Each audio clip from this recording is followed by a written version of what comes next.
नमस्कार।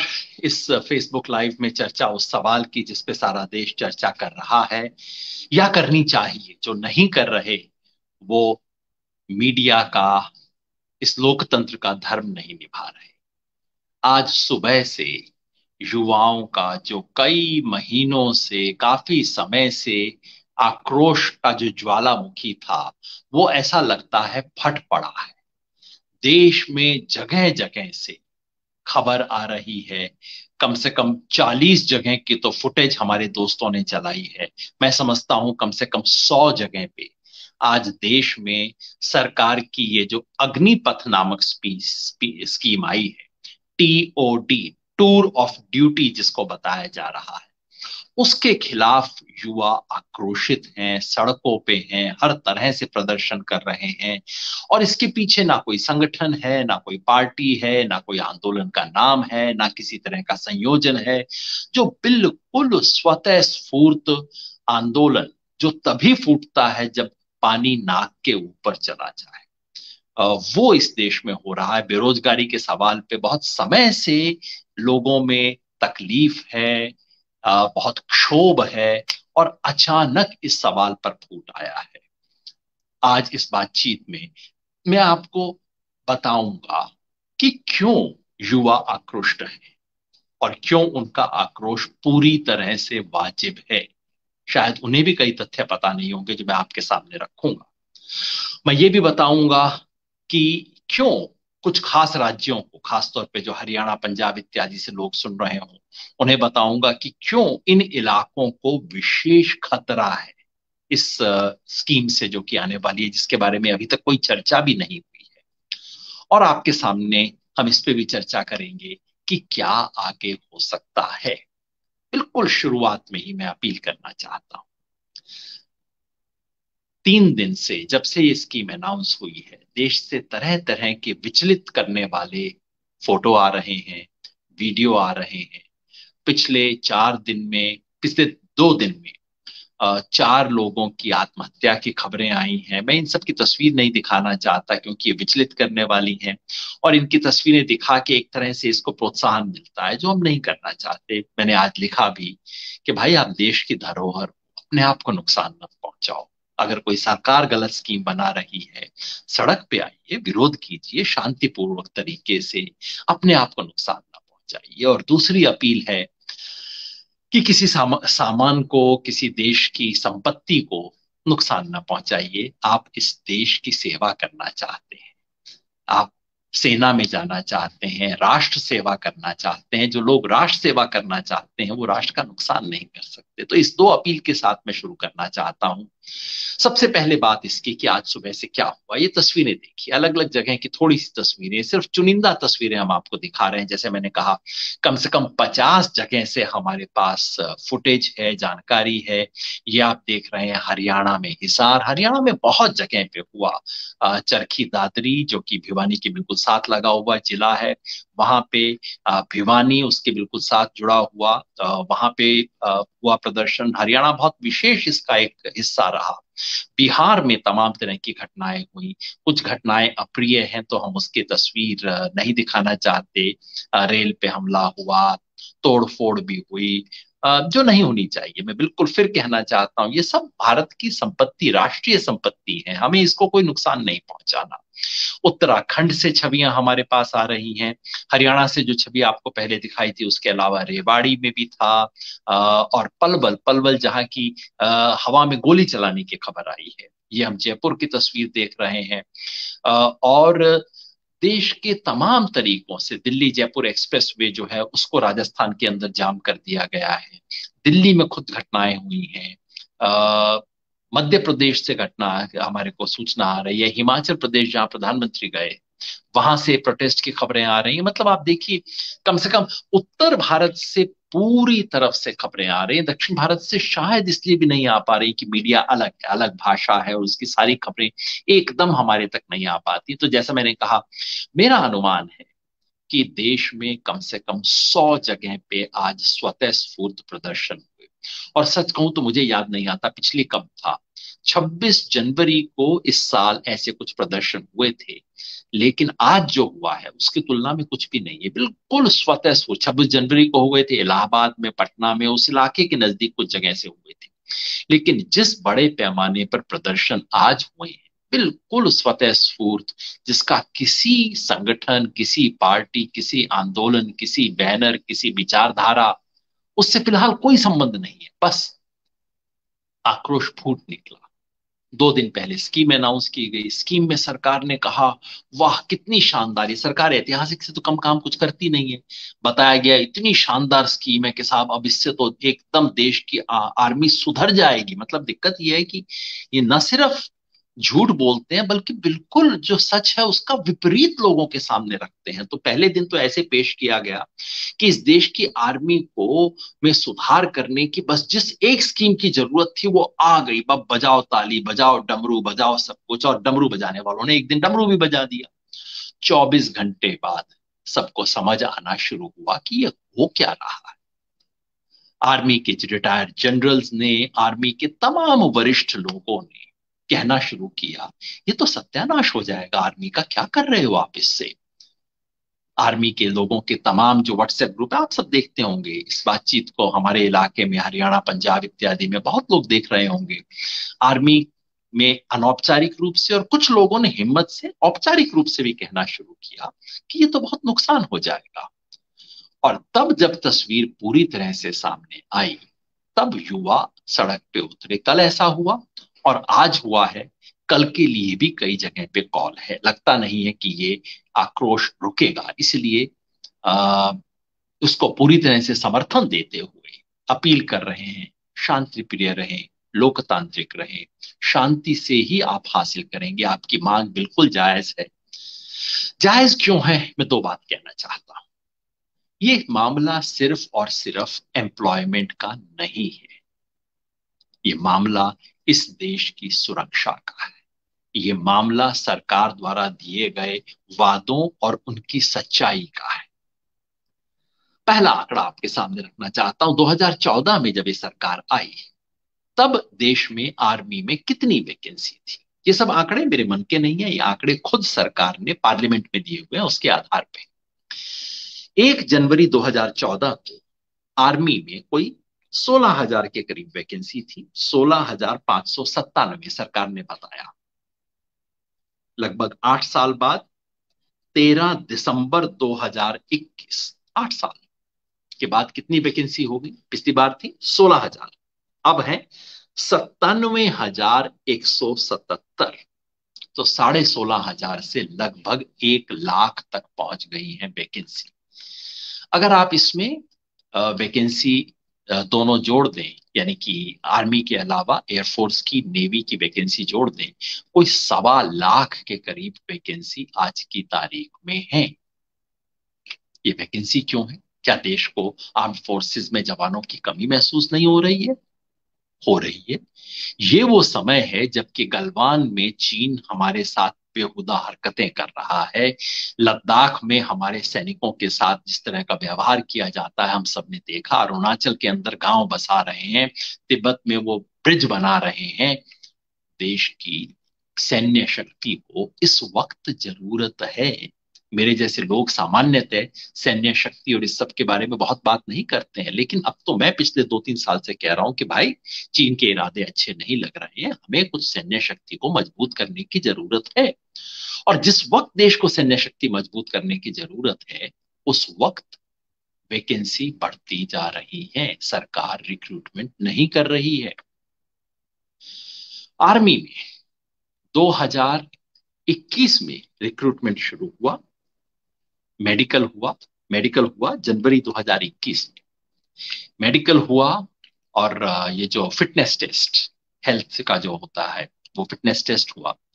उसके बाद 2021 मार्च अप्रैल में टेस्ट होना चाहिए था। कोई 20-25 हजार लोग फिटनेस टेस्ट पास करके बैठे हुए हैं, लेकिन टेस्ट हुआ ही नहीं। अब वो 1 साल से इंतजार कर रहे हैं, टेस्ट होगा, टेस्ट होगा, उसके बाद मुझे नौकरी मिलेगी। लेकिन अब सरकार ने ये नई स्कीम अनाउंस करके ये भी कह दिया है कि अब जो कुछ रिक्रूटमेंट चल रहे थे सब खत्म। तो जो सड़क पे आक्रोश आ रहा है उसका एक कारण ये है। यही बात एयरफोर्स में हुई है। एयरफोर्स में ना सिर्फ मेडिकल हुआ बल्कि टेस्ट हुआ, सब कुछ चीजें हुई, केवल अंतिम राउंड बाकी था। ये सब 21 में शुरू में हुआ, अंतिम राउंड बाकी था। उसके बाद सरकार चुप हो गई और अब घोषणा ये है कि नहीं, अब वो सब चीजें गई, अब बस अग्निवीर रिक्रूट किए जाएंगे, अब तो कुछ होगा नहीं। इसके कारण तो पहला गुस्से की वजह ये है कि वो नौजवान, हमने कुछ दिन पहले तस्वीर देखी थी उस लड़के की जो रोज 20 किलोमीटर दौड़ता है। वो लड़का अकेला नहीं है, आप हमारे गांव आ जाइए, कहीं आइए, लोग दौड़ रहे हैं क्योंकि आर्मी में 1600 मीटर की दौड़ लगवाई जाती है। एक खास मिनट के अंदर आपको उसको पूरा करना होता है, तो नौजवान दौड़ रहे हैं, तैयारी कर रहे हैं। और पिछले 18 महीने से रिक्रूटमेंट नहीं है, और अब बताया गया है कि एज 21 है, उसके बाद रिक्रूटमेंट नहीं होगा। जिसका मतलब है जो लोग बरसों से तैयारी कर रहे थे, आस लगाए बैठे थे, अचानक उनको पता लगा मैं तो ओवर एज हो गया, अब तो मैं अप्लाई नहीं कर सकता। तो पहला तात्कालिक कारण ये है, सरकार धोखा कर रही है, और वो भी आर्मी की रिक्रूटमेंट में जिस वक्त होना चाहिए। दूसरा कारण, दूसरा कारण ये है कि सरकार जो नई स्कीम लेके आई है, ये तो बिल्कुल उसके चरित्र को ही बदल देगी। पहले आर्मी में रिक्रूटमेंट कैसे होता है, दो दो लेवल पे रिक्रूटमेंट होता है। एक तो आप सिपाही के तौर पे रिक्रूट हो सकते हैं, धीरे धीरे ऊपर बढ़ते बढ़ते आप सूबेदार मेजर तक जा सकते हैं। लेकिन सिपाही के रूप में रिक्रूट अगर आप होते हैं तो आपको 16 साल मिलते हैं।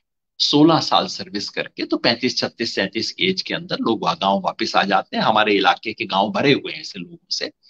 15 16 साल किया, एक्स सर्विसमैन बने, एक्स सर्विसमैन होने के बाद वो आखिर में कुछ और काम भी करते हैं, तकलीफ होती है लेकिन कहीं काम ढूंढने की कोशिश करते हैं, नहीं तो उनको पेंशन मिलती है, जिंदगी भर और कुछ नहीं तो मूंछ को बट देते हैं, कहते हैं फौजी। अब उस स्कीम को देखिए कैसे बदला जा रहा है। पहले पक्की नौकरी मिलती थी 16 साल की, और अगर आपका प्रमोशन हो गया तो फिर 16 नहीं, आप थोड़ा सा नायक हो गए, नायक सूबेदार हो गए, सूबेदार मेजर हो गए, ऊपर चले गए, तो आपकी नौकरी बढ़ते बढ़ते 18 20 22 साल तक की हो सकती थी। इस उम्मीद में हर कोई काम करता था। अब ये जो नई स्कीम आई है, टूर ऑफ ड्यूटी, टूर शब्द से ही पता लग जाता है मामला क्या है। आपको आर्मी का टूर करवाया जाएगा सब। ये सैलानी पना नहीं है आर्मी करना, कॉन्ट्रैक्ट की नौकरी। अब इन्होंने पक्की नौकरी को ठेके और कॉन्ट्रैक्ट वाली नौकरी कर दिया है। कैसे होगा? हर साल सरकार कहती है 45,000 नौकरी हम देंगे, ठीक है, इतना रिक्रूटमेंट तो होना चाहिए। हालांकि आपकी वैकेंसी तो 1 लाख बची हुई है आज की तारीख में। सरकार कहती है हम 45 से 50 हजार लोग रिक्रूट करेंगे। चलिए 2 4 साल लगातार अगर करेंगे तो हो सकता है वैकेंसी पूरी हो जाए। कैसे करेंगे? सिर्फ 4 साल के लिए। मतलब पहले आर्मी में हुआ करता था शॉर्ट सर्विस कमीशन, एक बार इमरजेंसी में किया गया था 1962 के बाद, फिर बीच बीच में किया जाता था, लेकिन केवल ऑफिसर्स के लिए होता था, बहुत थोड़े से होता था। अधिकांश ऑफिसर्स को प्रॉपर रेगुलर नौकरी में लिया जाता था, लेकिन जब जब आर्मी को कमी पड़ती थी ऑफिसर्स की, तो वो शॉर्ट सर्विस कमीशन पे 5 साल के लिए ऑफिसर्स को भर्ती कर लेते थे। अब उस स्कीम को जवान के लिए ले आए हैं, और रेगुलर भर्ती को खत्म करके इस भर्ती को लेके आए हैं। क्या होगा? 17 साढ़े 17 साल की उम्र से लेके 21 साल की उम्र के बीच में आपको नौकरी में आने का मौका मिलेगा। 4 साल के लिए कॉन्ट्रैक्ट की नौकरी मिलेगी। ना नौकरी अच्छी है, ना पैसा अच्छा है, नाम बहुत अच्छा है, अग्निवीर। मतलब आप नाम तो इस सरकार से जितने अच्छे दिलवा लो, मतलब इसमें तो पीएचडी है इन लोगों की। अग्निवीर कहा जाएगा। कितना पैसा दिया जाएगा? 30,000 रुपया। लेकिन 30,000 हाथ में नहीं मिलेगा, 21,000 हाथ में मिलेगा। अब जैसे किसी भी एम्प्लॉय को होता है प्रोविडेंट प्रॉप, तो 30,000 में से 9,000 काट लिया जाएगा। उसमें सरकार अपनी तरफ से 9,000 डालेगी, जो कि प्रोविडेंट फंड में होता है। प्रोविडेंट फंड सामान्यतः कम होता है, इसमें काटा भी ज्यादा जाएगा, सरकार भी ज्यादा डालेगी। और जो आपकी तनख्वाह से 9,000 हर महीने कटा, सरकार ने जो 9,000 डाला, फिर थोड़ा सा ब्याज मिलेगा, ये करते करते 4 साल में 11 लाख रुपए हो जाएंगे। तो 4 साल के बाद सरकार कहेगी टाटा बाय बाय, ये 11 लाख रुपए पकड़े, अब आगे से हमारा कुछ लेना देना नहीं, कोई पेंशन नहीं, कुछ नहीं। तो जो देश की सेवा करने की सबसे गर्व की नौकरी होती थी, जिसमें देश आपके लिए सदैव ऋणी रहता था, अंत तक पेंशन देता था, आखिर तक सैल्यूट आपको देता था, उस सैनिक को, उस मान को एक झटके में खत्म कर दिया गया है। अब आपको केवल 4 साल की नौकरी है। हाँ, जिन 45,000 लोगों को रिक्रूट किया जाएगा उनमें से एक चौथाई मतलब 11 साढ़े 11 हजार लोगों को यह मौका भी मिलेगा कि वो आर्मी में ऊपर जाएं, रेगुलर जाएं, उनकी नौकरी बढ़ के 10 साल, 12 साल, 15 साल की हो जाएगी। मगर हर साल 34,000 लोगों को 4 साल पूरे होते ही कंपल्सरी रिटायर कर दिया जाएगा। रिटायर तो कहने का मतलब है, देखिए आप सोचिए, कोई बच्चा 18 साल की, 19 साल की उम्र में आर्मी में गया, 23 साल की उम्र में नौकरी खत्म, आप वापस, कोई पेंशन नहीं, एक मुश्त पैसा आपको दे दिया जाएगा, और उसके बाद सरकार की कोई लायबिलिटी नहीं। सरकार ये स्कीम क्यों लाई है? क्योंकि सरकार कहती है उसके पास पैसा नहीं है। तो पहली तो ये चालाकी छोड़ो ना, साफ आराम से बताओ कि भैया पैसे नहीं है, इसलिए हम ठेके की नौकरी दे रहे हैं, परमानेंट नौकरी दे नहीं सकते। क्यों इस पे इतनी जलेबी, क्यों इस पे इतनी मलाई लगाई जा रही है? देश की सेना अब युवा हो जाएगी। अरे पहले युवा नहीं थी। जो नौजवान 18 साल में भर्ती होता था, 34 साल में रिटायर होके आता था, वो युवा नहीं था? 34 साल तक क्या वो युवा नहीं है? वो काम नहीं करता? तो असली बात है पैसे बचाने। अरे पैसे बचाने हैं तो आप अपनी ये जो बुलेट ट्रेन है उसमें बचाइए, आप जो संसद का जो महल खड़ा कर रहे हैं उसमें बचाइए, तमाम फिजूल खर्ची जो हो रही है उसे बचाइए, और ये हम दो हमारे दो वाला जो चक्कर है, जिसमें लाखों करोड़ों रुपया देश के डूब रहे हैं, उससे पैसा बचाइए। ये आर्मी से बचाना, और वो भी उस वक्त जबकि देश को 1971 के बाद सबसे बड़ी चुनौती है इस वक्त डिफेंस की, उस वक्त पैसा बचाने पे आए। तो दूसरी वजह नाराजगी की ये है कि जो परमानेंट कैरियर, गर्व का, गौरव का, इस देश की सेवा का जो कैरियर जिन लोगों ने सोचा था, उनके पास अचानक वो कैरियर खत्म होके अब ठेके की 4 साल की नौकरी बन गया, कॉन्ट्रैक्ट की नौकरी बन गया है। अचानक दरवाजा बंद हो गया है। ये दूसरा कारण। इस दूसरे कारण में मैं जोड़ दूं, यहां विस्तार से नहीं जाऊंगा, लेकिन देश के कुछ इलाके रहे हैं जहां से बहुत ज्यादा लोग फौज में गए हैं। मेरा अपना इलाका हरियाणा, और हरियाणा का भी जो दक्षिण हरियाणा का इलाका है, जिला महेंद्रगढ़, रेवाड़ी, गुड़गांव, ये सब इलाके रहे हैं जहां बहुत लोग फौज में गए हैं। हमारे इलाके के आप हर गांव में चले जाइए, आपको किसी न किसी शहीद की मूर्ति दिखाई दे जाएगी। हरियाणा के कई इलाकों में ऐसा है, पंजाब में ऐसा है, काफी जगहों से ऐसा है। सरकार ने चुपचाप से एक और परिवर्तन किया है। वो परिवर्तन ये है कि अब सारी नौकरियां ऑल इंडिया बेसिस पे दी जाएंगी। कोई कह सकता है कि साहब देखिए बहुत बढ़िया मामला है, ऑल इंडिया, देखिए न्याय हो गया, अब तो सब इलाकों को उसका अपना हक मिलेगा। देखने में बात अच्छी लगती है। दो बात याद रखिए, जिन इलाकों में दीर्घ काल से देश की आर्मी में जाने, उसकी सेवा करने और उसके लिए बलिदान करने का संस्कार है, पंजाब उन इलाकों में से है, हरियाणा है, बाकी कई इलाके हैं, राजस्थान के कई इलाके हैं, सीकर जिला राजस्थान का आप जाइए, हर घर में फौजी मिलेगा आपको। अचानक वहां झटका लगेगा। हरियाणा का तो मैंने अनुमान किया है कि हरियाणा में इस वक्त हर साल 8,750 लोग रिक्रूट होते हैं, अनुमान है, क्योंकि सरकार ने एक बार बताया था कि हरियाणा के 2.25 लाख फौजी इस वक्त फौज में हैं। तो अगर 2.25 लाख हैं और 20 साल माने तो अंदाजन 8,750 लोग हर साल रिक्रूट होते हैं। ये नई स्कीम में अगर ऑल इंडिया बेसिस पे हो गया तो हरियाणा में घट के वो संख्या 2,700 हो जाएगी, यानी कि 1/3 रिक्रूटमेंट हो जाएगा हरियाणा का।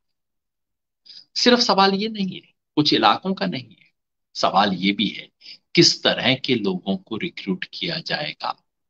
और इसके बारे में संदेह, अभी संदेह है, स्कीम में ऐसा कुछ नहीं लिखा गया, लेकिन संदेह ये है कि ये कुछ आरएसएस संघ परिवार के लोगों को नौकरी देने का यंत्र है। ऑल इंडिया नौ होगी भर्ती, भर्ती छितरा जाएगी, आपको पता नहीं कहां किस तरीके से भर्ती की जा रही है, और चुपचाप से हजारों एक विशेष विचारधारा के लोगों आर्मी में भर्ती किया जाएगा। 4 साल ट्रेनिंग लेके हथियार सीख के वापस आएंगे, नौकरी तो होगी नहीं, क्या करेंगे? आप खुद अनुमान लगाइए। ये कयास है, संभावना है, आशंका है। मैं नहीं कह रहा कि इसका मेरे पास कोई प्रमाण है, लेकिन जिनका प्रमाण है वो बताया। सो पहली बात ये कि देश में जो विद्यार्थी, जो युवा तैयारी कर रहे थे, उनके साथ धक्का हुआ है। दूसरा, नौकरी का स्वरूप बदल दिया गया, पच्चे पक्के से कच्ची नौकरी हो गई है। और तीसरी और सबसे बड़ी बात, इस देश की राष्ट्रीय सुरक्षा को इतना बड़ा खतरा है। तमाम जनरल लिख रहे हैं, मैं कोई आर्मी का विशेषज्ञ नहीं, मैं तो उनकी बातें पढ़ता हूं। जनरल, तमाम एक्स आर्मी मैन, हमारे अपने संगठन में जान पहचान में जितने आर्मी वाले थे, सबको मैंने फोन करके उनकी राय पूछी। सब थू थू कर रहे हैं, कह रहे हैं हो क्या गया। हमारे साथी ने बताया, हमारे साथी हैं कर्नल जयवीर सिंह, संगठन के साथी हैं, खुद कर्नल बने, 14 साल तक बता रहे थे नॉर्थ ईस्ट में सर्विस की, कश्मीर में गए, सबसे डिफिकल्ट ड्यूटीज की है। वो मुझे कह रहे थे, योगेन भाई 6-7 साल तो हमें किसी जवान को लड़ने लायक बनाने में लगते हैं, भाग जाते हैं, डर जाते हैं, बच्चे आते हैं तो 6 साल तक उसको, 5-6 साल तक तो ट्रेनिंग, छठे सातवें साल के बाद मुझे हमें महसूस होना शुरू होता है कि हाँ, अब ये लड़ेगा जाके। और यहाँ 4 साल, पहला साल तो पांव टिकाते में लग जाएगा, भाई कहाँ आया हूं, क्या हो रहा है। और आखिरी साल तो यही देखेगा कब जाना है, क्या नौकरी मिलेगी, कैसे मिलेगी। और आप बताइए, इस 4 साल की नौकरी करने वाले व्यक्ति से आप उम्मीद करते हैं कि वो चीन के खिलाफ लद्दाख में, अरुणाचल प्रदेश में, गलवान वैली में जाके लड़ाई करेगा, पाकिस्तान के खिलाफ इतने कठिन परिस्थितियों के अंदर खड़ा होगा? आप सोचिए, क्या क्या बातें बताई जा रही है, बताया जा रहा है इससे हमारी आर्मी यंग हो जाएगी। एकदम सफेद झूठ है, आर्मी हमारी यंग है। हमारी आर्मी में जो फाइटिंग फोर्स है वो कोई 50-60 साल की नहीं है, 35 साल से ऊपर के लोग फाइटिंग फोर्स में होते ही नहीं है। बाकी तो ऑफिसर्स हैं, सीनियर लोग हैं, कमांडिंग लोग हैं। ये कहा जा रहा है कि हमारी आर्मी टेक्नोलॉजिकली सेवी है, इसलिए अभी हमें टेक्नोलॉजी वालों लोगों की जरूरत है। बहुत अच्छी बात है साहब, टेक्नोलॉजी की जरूरत है, मगर ये मुझे बता दीजिए दुनिया में कहाँ लिखा है कि 4 साल के अंदर टेक्नोलॉजी सीख भी लेगा, और जैसे ही सीख लेगा उसके बाद उसकी जरूरत खत्म हो जाएगी। टेक्नोलॉजी के पीछे इंसान होना चाहिए ना, वो इंसान कहाँ से आएगा, कैसे समझेगा? अभी हमारे देश में एक हादसा हो गया था, ब्रह्मोस मिसाइल एक गलत लॉन्च हो गई थी, पाकिस्तान में चली गई थी। इस तरह के हादसे अगर होने लगे, कहाँ जाएंगे हम?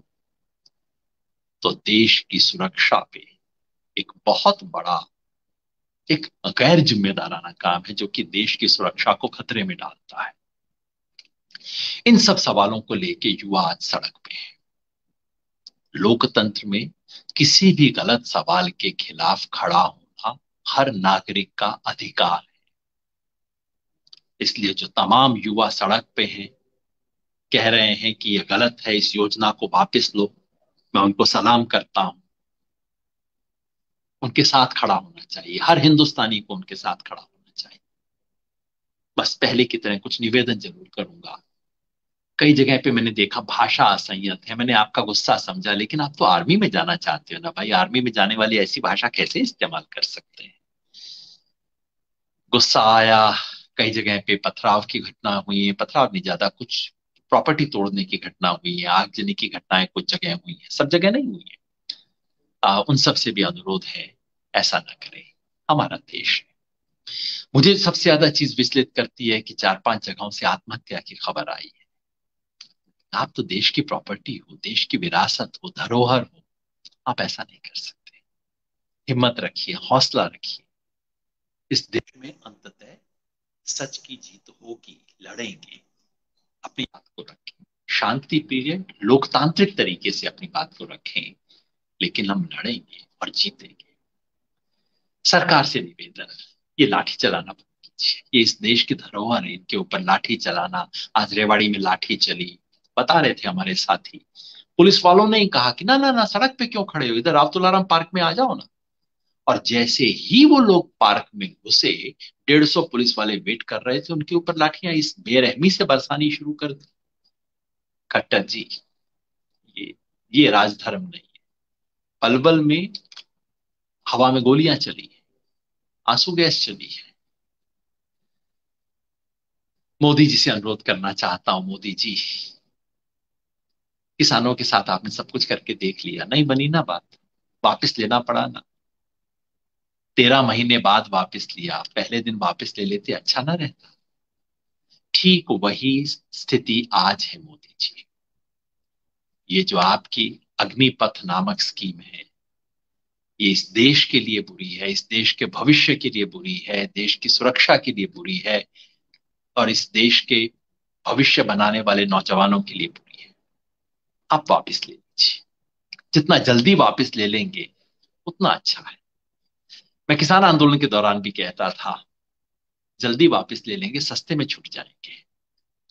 आज वापस ले लेंगे तो हो सकता है कुछ नवयुवक आपको धन्यवाद भी कर दें, लेकिन अगर इसको लंबा खींचेंगे, फिर इसे अहम का मुद्दा बनाएंगे, फिर ये सब काम करेंगे, देश के लिए अच्छा नहीं है मोदी जी। तो पहली मांग, इस अग्निपथ नामक स्कीम को तत्काल वापस लीजिए। दूसरा, पिछले 18 महीने से जो रेगुलर भर्ती रुकी हुई है एयरफोर्स में, आर्मी में, उसको तुरंत दोबारा शुरू कीजिए, नौकरी दीजिए। आपने कहा है 10 लाख नौकरी अगले 1.5 साल में देंगे, वैसे आपने वायदा तो 2 करोड़ हर साल का किया था, लेकिन चलिए जो आप देंगे, लेकिन कम से कम उस नौकरी को तो ठीक दीजिए। इस नौकरी को तो नौकरी ना बताइए, 4 साल की कॉन्ट्रैक्ट वाली नौकरी को। प्रॉपर रिक्रूटमेंट शुरू कीजिए। और तीसरा, जो प्रोटेस्ट करने वाले युवा हैं, इन पे लाठी, आंसू गैस, गोली बंद कर दीजिए। ये देश के भविष्य का सवाल है मोदी जी। उम्मीद है आप हमारी बात सुनेंगे। बहुत बहुत शुक्रिया।